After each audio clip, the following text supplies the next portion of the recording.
Gamesweasel.com.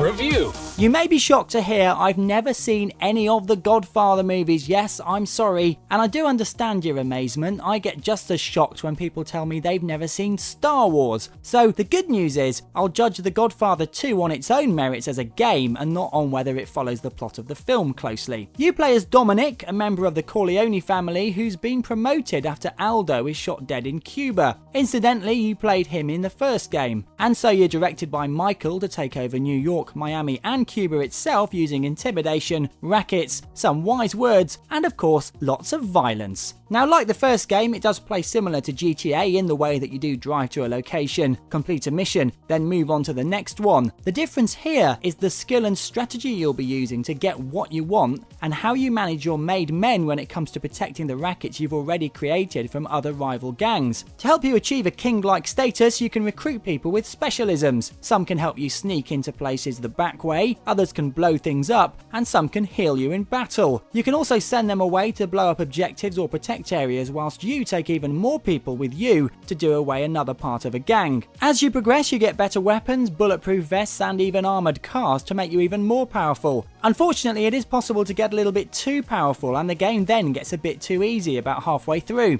For me, the most fun I had was intimidating shop owners, brothel mistresses and casino owners using fists, weapons, and a fair amount of smashing their stuff up in front of them. All good fun. Grabbing hold of people and slapping them about never gets tired, and you can even still grab them by the collar and give them a punch or two in the chops whilst the cutscene is playing. Take it too far and you can kill them or get into a fight, so do watch the meter at the top of the screen so you know when to stop. When it comes to presentation, everything is more than functional, but don't expect quite the atmosphere of GTA 4. Think more Saints Row with a bit of spit and polish and you'll know what to expect. Voice acting's good though, with the usual New York accents you'd expect from a gangster flick. If you also fancy a bit of multiplayer action, there are also a few modes to dip into there. You play as a henchman, and money you win or lose in those games also carries over to the single player campaign. Useful if you want some quick cash early on. If you wanted to play through the film's story, you'll be disappointed. But if you want a gangster game that loosely keeps the same theme, this is worth a look. The Godfather 2 gets a very good 7 out of 10.